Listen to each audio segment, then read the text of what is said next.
हमने क्लास 9 का एटम और मॉलिक्यूल चैप्टर कंप्लीट कर लिया था। आज हम उसके एनसीईआरटी के क्वेश्चन करेंगे। अब जो हमारी एनसीईआरटी के क्वेश्चन है उसके एक्सरसाइज में जो क्वेश्चन नंबर 1 है वो है 0.24 gram sample of compound of oxygen and boron was found by analysis to contain 0.96 gram of boron and 0.144 gram of oxygen. Calculate the percentage composition of the compound by weight. मैंने जो इस question में दे रखा है वो हमने लिख दिया है। सैंपल का मास 0.24 है और ऑक्सीजन का 0.096 है और बोरोन का 0.144 ग्राम है।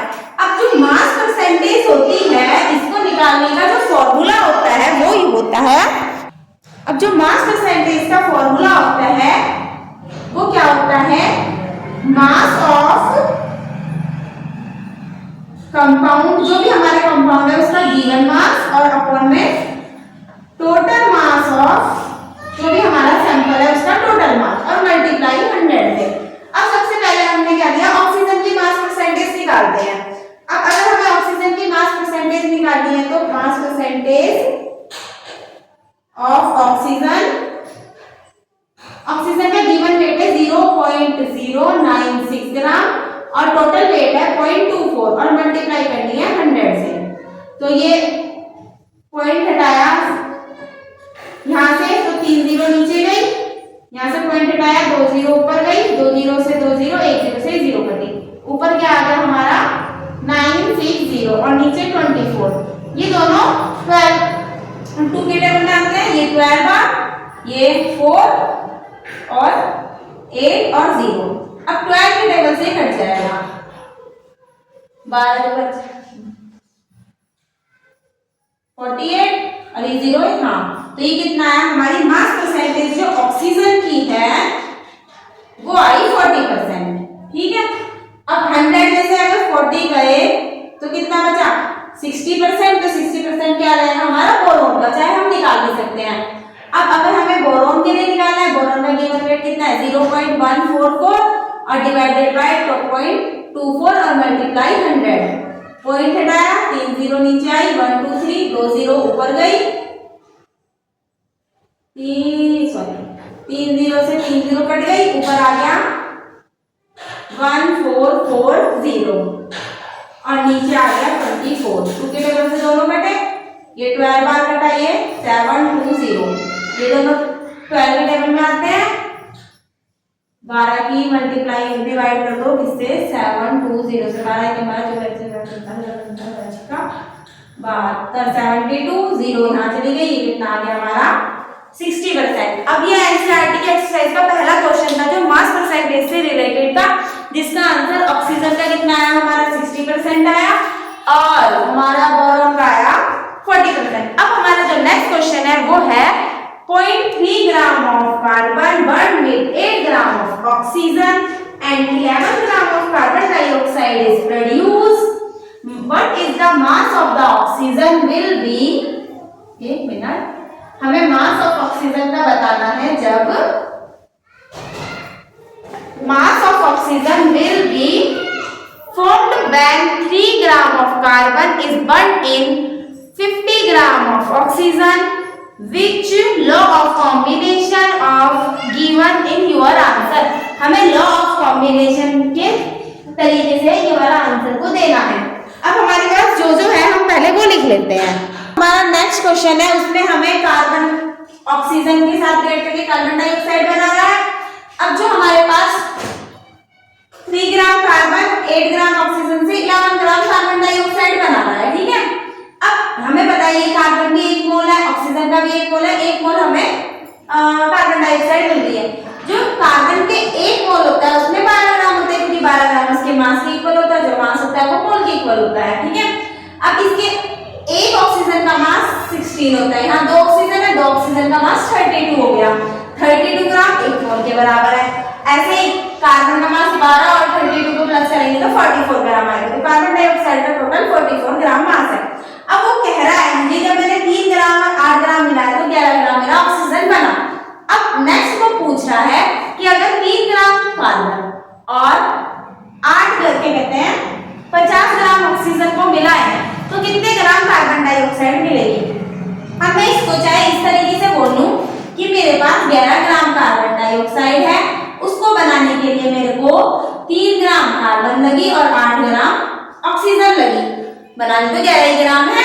अब मेरे पास ऑक्सीजन कितनी है, 50 ग्राम है। तो कितनी ऑक्सीजन बच गई, अगर मैं 50 में से 8 को माइनस करूं तो 42 ग्राम होगी, जो ऑक्सीजन मेरी क्या रह जाएगी, लेफ्ट रह जाएगी।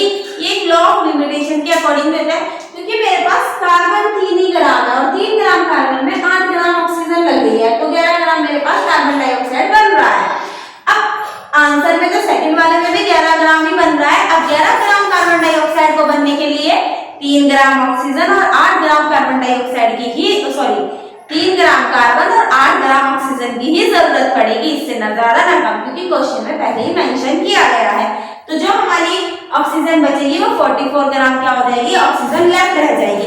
अब ये वाला जो लॉ है, ये लॉ ऑफ क्या कहते हैं, केमिकल कॉम्बिनेशन से भी मैच करता है। अब हमारे पास जो नेक्स्ट क्वेश्चन है, question number 3, what is a polyatomic ion. अब जो पॉलीएटॉमिक आयन होते हैं वो आयन होते हैं जिनके पास क्या होता है, हमारे पास एक से ज्यादा चार्ज होते हैं, उन्हें पॉलीएटॉमिक आयन बोलते हैं, वो सेम हो या फिर डिफरेंट हो। अब जैसे कि जो हमारे पास OH होता है, OH के ऊपर क्या होता है, हमारा -1 चार्ज होता है, ठीक है, ये पॉलीएटॉमिक है। ऐसे ही जो SO4 होता है, इसके कोष्मार्बिक -2 होता है, ये भी पॉलीएटॉमिक है।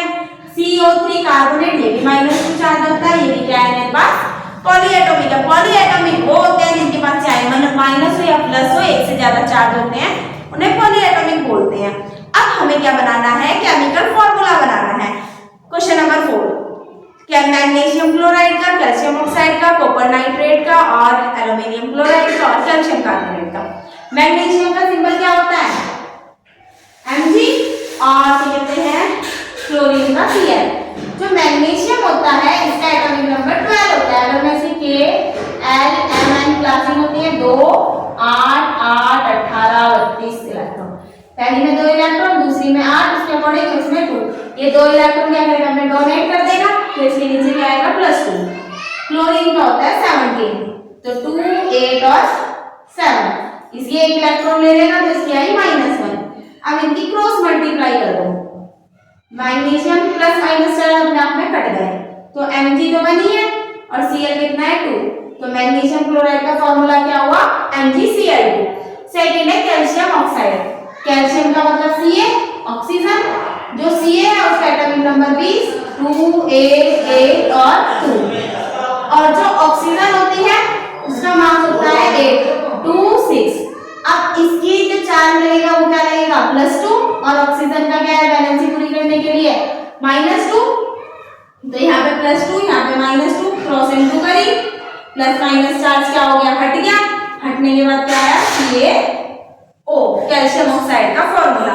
अब नेक्स्ट है हमारे पास कॉपर नाइट्रेट। जो हमारा कॉपर नाइट्रेट होता है उसके अंदर क्या होता है, अब हमारी जो कॉपर होता है, कॉपर की वैलेंसी होती है +2 और इस नाइट्रेट की -1, क्रॉस मल्टीप्लाई करी, Cu प्लस माइनस को हट गया, Cu और NO3, ये इसका फॉर्मूला बना। नेक्स्ट है हमारे पास एल्युमिनियम क्लोराइड। जो एल्युमिनियम है ये एयर और क्लोराइड का मतलब Cl। एल्युमिनियम की वैलेंसी +3 होती है, एल्युमिनियम का एटॉमिक नंबर कितना होता है, 13, और कॉपर का कितना होता है, Cu29। अब इसकी +3 है और इसकी क्या होती है, -1, मैंने अभी आपको बताई थी, इसकी इसके साथ हुई, इसकी इसके साथ, तो ये AlCl3 बना। नेक्स्ट है हमारा कैल्शियम कार्बोनेट। जो कैल्शियम भूल गई कि यहाँ पे 2 भी है, ठीक है। अब कॉपर नाइट्रेट के बाद जो हमारा नेक्स्ट है उसमें एल्युमिनियम क्लोराइड मैंने बना दिया, फिर है कैल्शियम कार्बोनेट। कैल्शियम का एटॉमिक नंबर 20 होता है, 2 8 8 और 2, तो कैल्शियम +2 और नेक्स्ट है कैल्शियम कार्बोनेट। जो कार्बोनेट होता है उसकी वैलेंसी -2 होती है, मल्टीप्लाई करी, CaCO3 बन गया। अब जो हमारा नेक्स्ट है इसमें हमें नेम बताने हैं एलिमेंट के present in the compound. In compound में कौन से एलिमेंट हैं जो प्रेजेंट है, इनके मेरे को नाम बताने हैं। अब जो पहला है वो है क्विकलाइन। जो क्विकलाइन होता है इसे कैल्शियम ऑक्साइड भी बोलते हैं और ये कैल्शियम और ऑक्सीजन से मिलके बनता है। अब क्विकलाइन में क्विकलाइन क्या होता है? कैल्शियम ऑक्साइड, जो कैल्शियम और ऑक्सीजन से मिलकर बनता है। सेकंड है क्वेश्चन नंबर 5 है ये हाइड्रोजन ब्रोमाइड। हाइड्रोजन ब्रोमाइड को HBr लिखते हैं, जो हाइड्रोजन और ब्रोमीन से मिलकर बनता है। थर्ड है ब्रेकिंग पाउडर। जो हमारा ब्रेकिंग पाउडर होता है उसे सोडियम हाइड्रोजन कार्बोनेट कहते हैं, जो सोडियम से, हाइड्रोजन से और कार्बन से और ऑक्सीजन से मिलकर बनता है। ठीक है, सोडियम, हाइड्रोजन, कार्बन और ऑक्सीजन से मिलकर बनता है। थर्ड है पोटेशियम सल्फेट, जिसको KSO4 कहते हैं। K2SO4 इसका फॉर्मूला होता है। K का मतलब पोटेशियम, S का मतलब सल्फर और O का मतलब क्या होता है मेरा? ऑक्सीजन। तो ये तीन चीज से मिलकर बना है। क्वेश्चन नंबर 5 क्विकलाइन है। क्विकलाइन क्या होता है? कैल्शियम ऑक्साइड होता है, जो कैल्शियम और ऑक्सीजन से मिलकर बनता है। फिर हाइड्रोजन ब्रोमाइड होता है, हाइड्रोजन ब्रोमाइड हाइड्रोजन और ऑक्सीजन से मिलकर बनता है। फिर ब्रेकिंग पाउडर है, breaking powder sodium hydrogen carbonate होता है, जो सोडियम से, हाइड्रोजन से, कार्बन से और ऑक्सीजन से मिलकर बनता है। नेक्स्ट है हमारा पोटेशियम सल्फेट। जो पोटेशियम सल्फेट होता है वो पोटेशियम मतलब के, सल्फर S और ऑक्सीजन का O से मिलकर बनता है। ठीक है, अब हमें मोलर मास निकालने हैं। अब जो मोलर मास निकालने हैं वो निकालना है मुझे इथाइलिन का। जो इथाइलिन होता है इसका फॉर्मूला होता है C2H2। एक कार्बन का 12, दो कार्बन की मल्टीप्लाई प्लस दो हाइड्रोजन तो प्लस 2, तो कितना हो गया? 24 और 2 26 इथाइलिन का मास। ठीक है, सल्फर 8 का बताना है। एक सल्फर का 32 और 8 सल्फर के इसमें मल्टीप्लाई कर दो। 16 1 8 24 और 1 25, 256 सल्फर 8 का आया। नेक्स्ट है पोटेशियम फास्फोरस का निकालना है, P4 का। एक P का 31, 4 की मल्टीप्लाई कर दो, 4 124। अब नेक्स्ट है HCl, हाइड्रोजन और Cl, H का 1 और क्लोरीन का 35.5, दोनों को प्लस करा दो 36.5। नेक्स्ट है हाइड्रोजन और sorry nitric acid HNO3, H का 1, N के कितने होते हैं 14 और एक ऑक्सीजन का 16, तीन ऑक्सीजन का 16 32 16 या 48 48। अब 12 और 1 13 1 4 5 6, तो इसका कितना आया 63। इथाइलिन का 26, S8 का 256, P4 का 124 और HCl का 36.5 और HNO3 का 63 मोलर मास आया। अब हमें बताना है what is the mass. 1 gram nitrogen के एटम में मास कितना होता है? मास ही निकालना है। व्हाट इज द मास? जो मोल होते हैं, मोल का फॉर्मूला होता है गिवन वेट अपॉन में ग्राम मॉलिक्यूलर वेट, मोल निकालने का फॉर्मूला होता है। अब उसमें हमें मास दे रखा है नहीं, मोल दे रखे हैं। अब जब मोल दे रखे हैं तो मोल के हिसाब से हम कर सकते हैं। मोल का फॉर्मूला होता है मोल इक्वल टू क्या होता है? गिवन वेट और अपॉन में ग्राम मॉलिक्यूलर वेट। अब एक मोल, ये क्वेश्चन नंबर 7 है, 1 मोल ऑफ नाइट्रोजन। नाइट्रोजन का मास पता है हमें 14 ग्राम होता है। ये कितना है? 1 मोल तो 1, ये गिवन वेट मुझे निकालना है और ग्राम मॉलिक्यूलर वेट कितना है 14। ये इधर डिवाइड में इधर जाके मल्टीप्लाई कर, ये कितना हो गया 14 ग्राम क्या होगा इसका गिवन वेट हो गया जो मास है। नेक्स्ट है हमारे पास 4 mole of aluminium atom. Aluminium atom के 4 मोल हैं, उसका मास बताना है। 4 इक्वल टू ये बताना है और यहाँ पे एल्यूमिनियम का जो मास होता है वो होता है 27। मल्टीप्लाई करना 27 की 4 से 28 2 8 9 10, तो ये कितना आया 108 आया। नेक्स्ट है हमारे पास 10 मोल ऑफ सोडियम सल्फेट। अब Na2SO3 का मोलर मास निकालो। एक Na का 46 नहीं 23, दो Na का कितना हो गया 46, सल्फर का 32, ऑक्सीजन का टोटल 48, एक का 16 तीन का 48, तो 8 और 2 10 16 1 4 4 8 9 10 11 12, तो 126 इसका टोटल मास आ गया। अब हमें 10 मोल का बताना है, तो 10 इक्वल टू ये बताना है, ये इसकी इससे मल्टीप्लाई करी तो 1260, ये क्या आया हमारा मास आया। ठीक है, इसके बाद जो हमारा नेक्स्ट क्वेश्चन है कन्वर्ट इनटू द मोल। हमें इन्हें मोल में कन्वर्ट करना है। 12 ग्राम ऑक्सीजन गैस है, मोल निकालने का फॉर्मूला क्या था? गिवन वेट अपॉन में ग्राम मॉलिक्यूलर वेट। अब हमारे पास ऑक्सीजन है, कितनी है 12 ग्राम है, मोल निकालने हैं ऑक्सीजन के, गिवन वेट 12 ग्राम। और टोटल वेट कितना हुआ? ऑक्सीजन गैस लिखा है तो 32। अब इसकी मल्टीप्लाई डिवाइड करा तो 12 का ये 4 से कट जाएंगे, 4 दिया 12, 4 8 32, 3 डिवाइड बाय 4 8।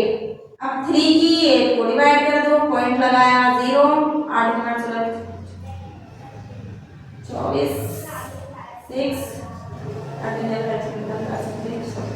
तो ये कितना है 0.37 मोल आए। अब 20 ग्राम ऑफ H पानी H2 होता है जिसका ग्राम मॉलिक्यूलर वेट कितना है 18, 16 और 2 18। हमें मोल ही बताने हैं H2O के।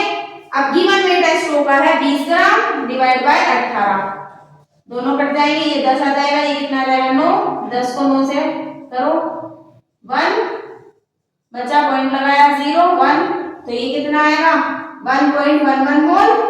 नेक्स्ट है हमारे पास 22 gram of carbon dioxide, CO2 है, CO2 का मोलर मास 44, 12 और 16 32 कितने होते हैं 12 और 32 44 ग्राम। गिवन वेट 22 और डिवाइड बाय 44, दोनों कट जाएंगे, ये 1 बार ये 2 बार, अगर डिवाइड करेंगे तो कितना आएगा हमारे पास 0.5 मोल आएगा। ये क्वेश्चन नंबर 8 तक हो गए। अब हमें नेक्स्ट वाला क्वेश्चन है what is the mass, 0.2 mole of oxygen atom का हमें मास बताना है। अब mole equal to given weight upon में ग्राम मॉलिक्यूलर वेट, मास बताना है ये गिवन वेट। अब हमारे पास ऑक्सीजन दे रखे हैं हमारे को 0.2 एटम है तो 1 होगा और ये मुझे निकालना है 16 ग्राम। अब 16 मल्टीप्लाई 0.2, पॉइंट हटाया 0 लगाई मत लगाओ, 16 दूनी 32 तो ये कितना है 3.2 ग्राम इसका मास आया। नेक्स्ट है 0.5 ग्राम ऑफ वाटर, तो यहाँ पे 0.5 इक्वल टू ये बताना है और पानी का हमने मोलर मास निकाला था 18, इसके साथ मल्टीप्लाई करो 18 मल्टीप्लाई 5 0.5 8 पंजे 40 4 5 4 9 और ये कितना आया 9 ग्राम। ठीक है, क्वेश्चन नंबर 9 तक हमारे कंप्लीट हो गए। नेक्स्ट है calculate the mass of molecule of sulphur present in 16 gram of solid sulphur. ये वाला हम अपने नेक्स्ट लेक्चर में करेंगे। ये वाले सारे क्वेश्चन 8 से लेके 9 10 11 3 क्वेश्चन आएगा और उसके बाद जो हमारी बुक के बीच में एनसीईआरटी की बुक के बीच में क्वेश्चन आंसर होते हैं हम वो करेंगे। Thank you.